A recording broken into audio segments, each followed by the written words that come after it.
Here is my first key point on the management of time. Either you run the day, or it runs you. That's fairly simply put, but it is so true. Everything in life is a lot like that. Emotions are a good example. Either you master them, or they will master you.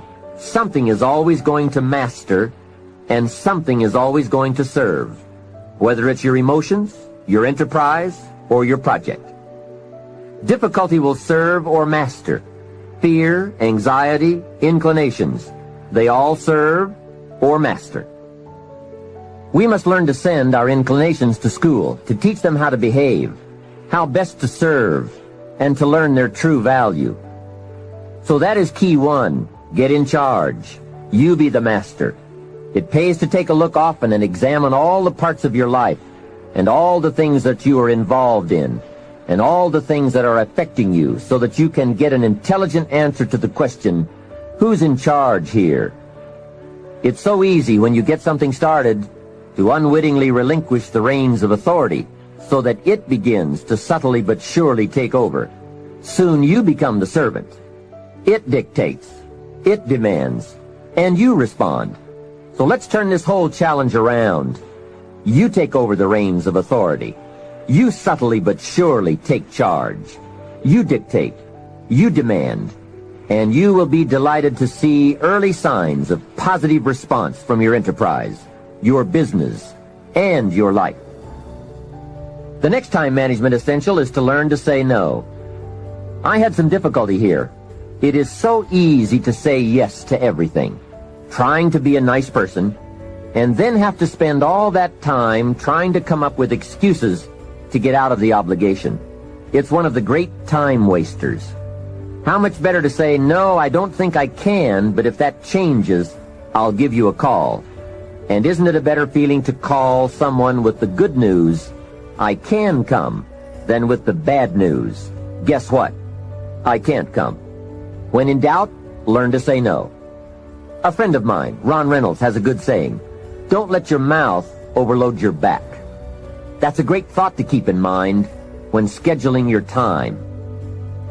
Here's the next tip. When you work, work, and when you play, play. For time efficiency, and for that good feeling that comes from doing something without any guilt feeling, don't mix the two. Many years ago, I used to say, I've got to get my family to the beach. I've been promising to take them to the beach. What are they going to think if I don't take them? Now guess where I am while I'm thinking about the beach. Right, at the office. Now I finally get my family to the beach, but at the beach I'm saying, I should be at the office. I have so much to do. Now I've messed up my beach time with the family by thinking about the office. So I learned this lesson. Make a play day, and a work day, a work day. Don't mix the two.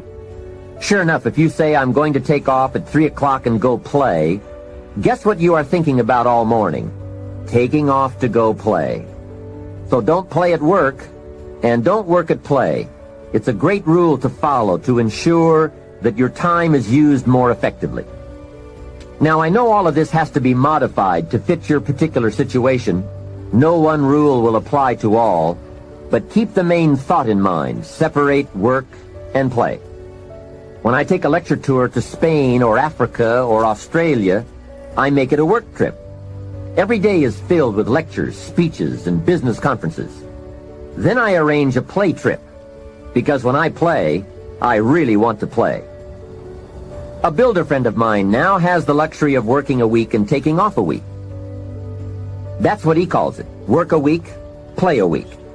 However, with weekends on either side of his play week, it's really 9 days. So he works 5 and takes off 9. That is luxury, right? However, the 5 days he works, he really works. Secretaries, accountants, architects, superintendents, long days around the clock, into the night. 5 heavy, full days. Then he's off to play. So when he works, he really works, so that he can save all the playtime for a longer stretch. Now perhaps we can't all do that, but we can learn to practice the skill of separating work and play. The next time management essential is to analyze how you are. Then if the challenge calls for it, you must either change how you are or change your procedure. That is productivity waiting to make time pay. Self-analyzing. The first thing to analyze is your periods of greatest productivity throughout the day. If you are a morning person who wakes up early, ready to start the day, that is the best time to do your creative work. You can get more done when you're at your best. Some people are night people, fuzzy in the morning, late to get started, but alert and awake long into the evening. If that's the way you are, then this is the best time to pack in the activity and creativity. The key is to find your best time and use it to its fullest. Next, analyze your habits. If, for example, you're not good at keeping records, get someone to do it for you. If you have promised yourself that you're going to keep your records or balance your checkbook, and this has been going on for a few years, it looks like you aren't that kind of person. Nor are you likely to become that kind of person. You may say, no, I'm really going to do it this time. Hey, I would suggest that a few years is long enough. Don't promise yourself any more. Just say, maybe the smart thing to do is to get someone to do this and make me look good.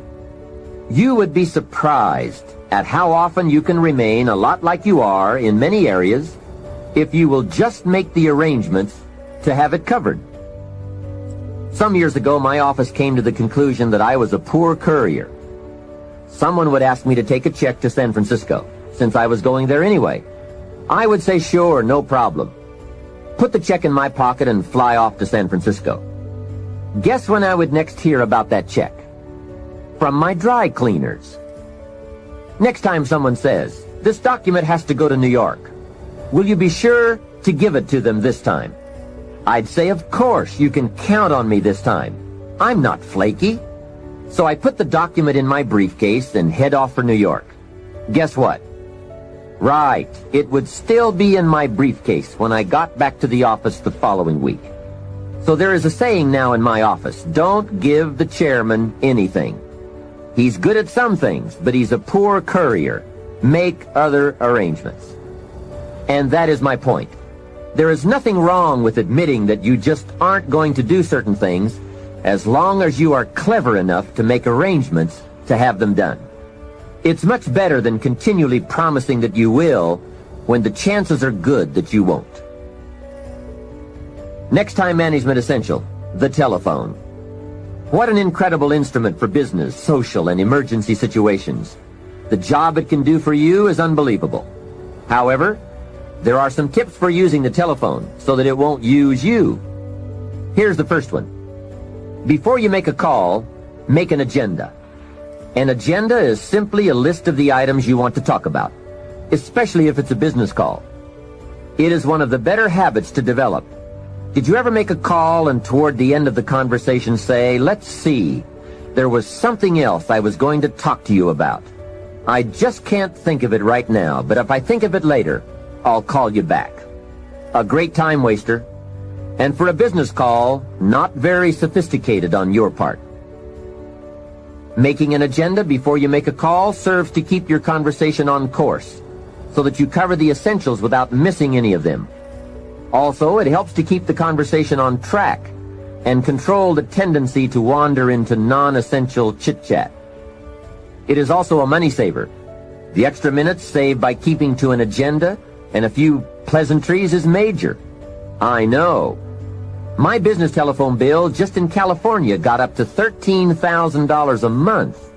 And this was one of the problems. Doing business internationally, we have learned the incredible savings of both time and money by taking the time to write down an agenda before we begin to dial. And here's another benefit. If you have made an agenda, when it comes time to recall that conversation you had, you've now got the details in writing. When you say, John, how are you doing on those 4 things we talked about the other day? And John says, what 4 things? We didn't talk about that. You now have a written record to show that you did. Remember, people can talk you out of what's in your head, but it's hard to talk you out of what's in your book. Next, if you can afford the luxury, have your calls screened. Then when you pick up the messages, you can decide who to call and when to call. And have the time to formulate the important information before you make the call. Now, this is a luxury, I will admit. It may be that you just have to answer the phone when the call comes in. But at least file this idea away for the future, when you might be able to use it. And one more, the telephone at home. Here you have to exercise great care to not let the telephone intrude. During social time with family or friends, my suggestion is that you shut the phone off. They have all those neat devices now, so you can. Put on the recorder to take messages or just pull the plug. Family is a high priority. Take care that valuable family time is not subject to frequent intrusions. If you set up this rule, you will not only have uninterrupted time with your family and friends, but also they will give you high marks for caring about them enough to make them a priority. Every situation calls for an evaluation of values.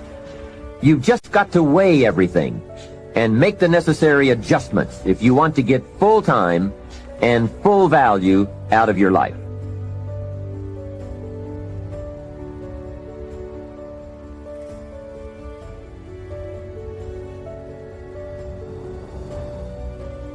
The next time management tip I have is to listen to the cassette programs and read the books on the subject. You can't possibly get all the ideas you'll need from any one cassette program or person. Remember, you have to go in search of the ideas. They don't just come by. Make a thorough investigation of the subject on your own. Sort out the ideas. Choose those that you think are most valid and put them to work in your life. Next point, be more alert and analyze all your procedures and tools. Old filing methods, old bookkeeping methods. Some things we do can become quickly outdated, especially these days. Check for all the new tools that can help you to use your time more efficiently. Dictating machines, tape recorders, answering devices, computers, calculators. There is just about every tool imaginable in today's marketplace. I now have a fabulous computer in my office that can do the most amazing things and save a great deal of time. I also have a portable computer typewriter that I can take on an airplane or in my motorhome. Then I merely transfer what I have typed onto special cassettes or send the information via telephone back to the main terminal. When I get home, all of my letters and scripts are typed and waiting for my signature or my attention. So take a look. Do some research, do some shopping, find out. No telling how much you can improve your efficiency or multiply your skills by eliminating the barriers and the hindrances so that you are now free to do all the creative things that make for fortune and lifestyle. Now here's an important time saver. Learn to ask questions. This habit will serve in so many ways. Have you ever talked to someone for an hour and then asked some questions and found out that you just wasted the last hour? Make a note. Almost everything is symptomatic of what's really wrong. Surface details don't usually give us enough information to effectively communicate. So, ask questions before. If John isn't making sales, we say, okay, let's get on him about making sales. But perhaps we should ask, why isn't he making sales? Someone says, he isn't making enough calls. We say, okay, let's get on him about making calls. Well, maybe we should ask another question first. Why isn't he making calls? Well, it's because he isn't getting up early and getting out into the marketplace. We say, okay, let's get on him about getting up early and getting out into the marketplace. Well, perhaps we should ask just one more question. Why isn't he getting up early and getting out into the marketplace? Now we have probably gotten to the heart of the problem. Perhaps it's something personal, problems at home, not his sales skills. The real problems are usually about 3 or 4 questions deep.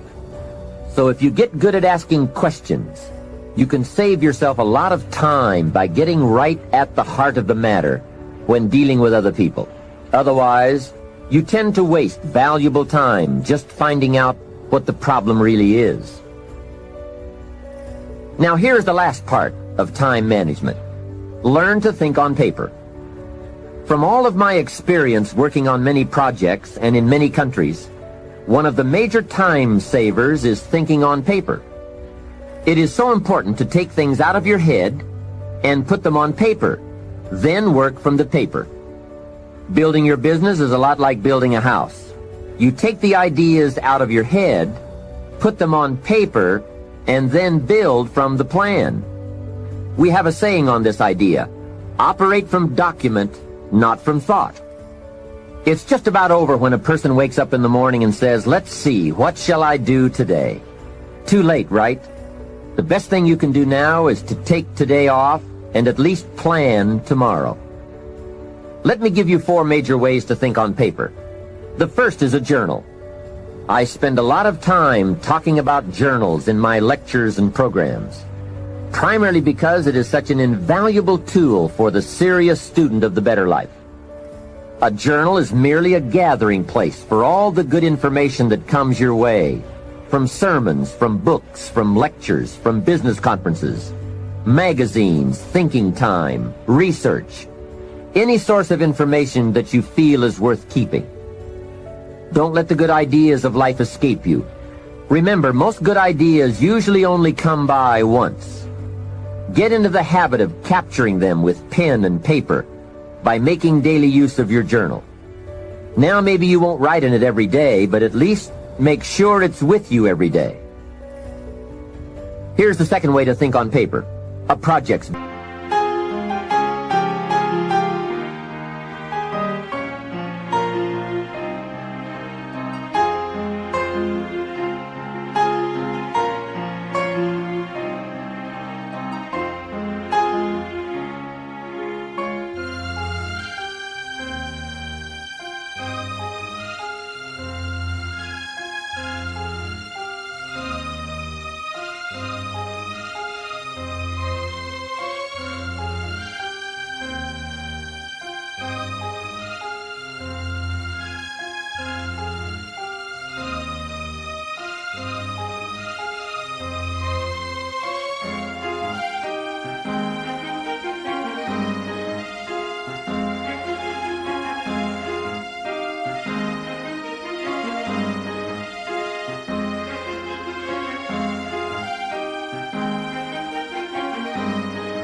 This is simply a ring binder with tabs in it to help you keep track of all the current people and projects you are involved with and need to work on to make all the parts of your life work to the maximum. If you are working with people, give them each a tab in your projects book. Then under this tab, you keep a running account of all the current information you need to know about that person: performance, family, goals, strengths, needs, perhaps even some graphs showing recent progress or comparisons to past performance. Essentially, you make a note of all the information you need to know so that when you sit down to have a meeting with this person, you have all the pertinent facts there before you in order to have a meaningful and productive conversation. Without this habit, it's so easy to take up time talking with someone and get so very little accomplished, because most of the meeting ends up by being devoted to bringing you up to date on the facts you could have already had in your projects book. Now, depending on your particular business or enterprise, you might want to have a tab for each office or each department or each ongoing project. On a more personal level, you might want to have a tab for each family member or for your personal projects, investments, finances, game plans, and so forth. It's just an effective way to keep all the key pieces of information readily available so you won't have to be continuously hunting through files and drawers for the data. It is the best way I know of to study your business and life projects. A projects book is a guideline for this study. We simply don't study files. They are for storing information. The projects book is for the daily or weekly summary accounting of all the pieces, like a financial statement of your business at the end of the month. In fact, that is one of the sections in your projects book. And another secret: with a guideline to study, it keeps you on good mental track.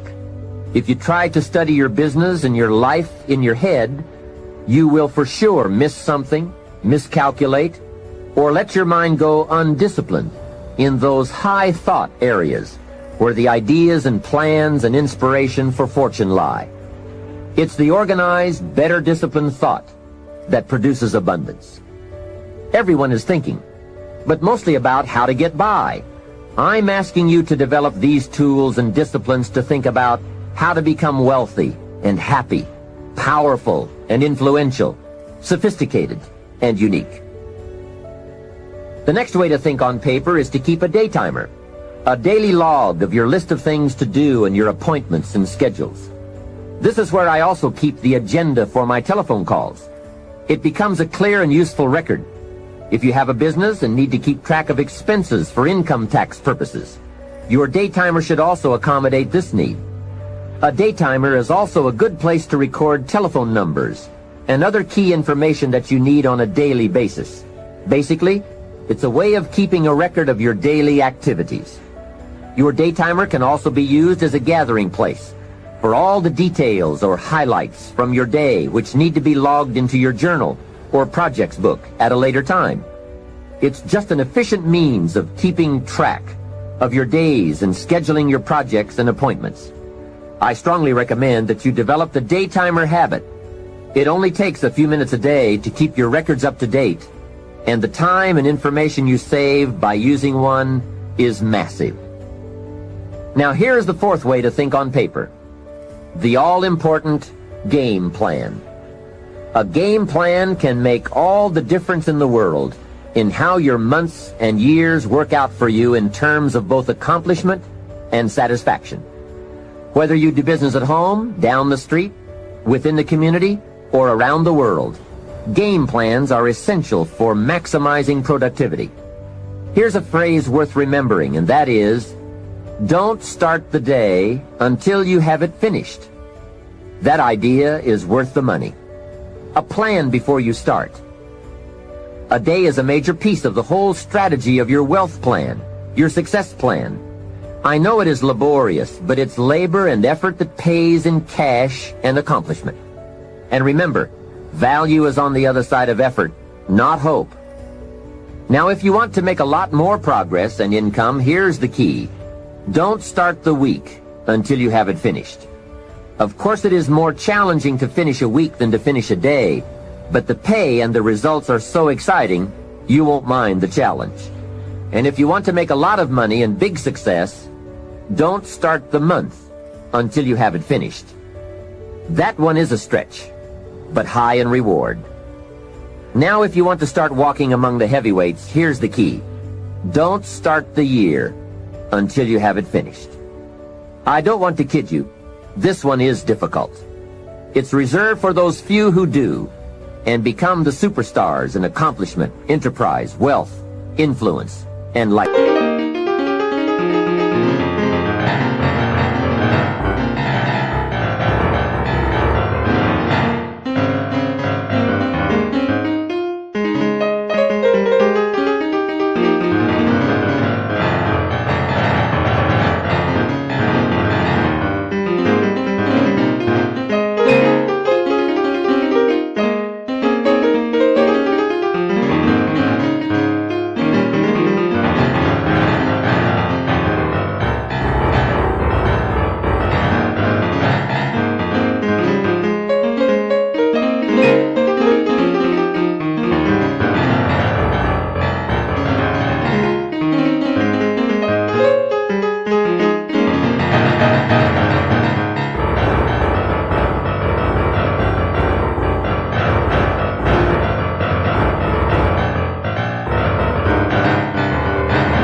It's a high road of sophisticated disciplines, but I'm positive you will like the view and the taste and the company. A game plan is merely a spreadsheet for your activities. It can be a game plan for a day, a week, a month, a year, several months, or several years. And a game plan can be for a single project or for a variety of concurrent projects. Here's how it works. On a sheet of graph paper, you make vertical columns for the weeks or months that this plan is to cover. Then, on the left side of the paper, you make a heading called Activities. Under this heading, you list all of the activities to be performed within that time frame.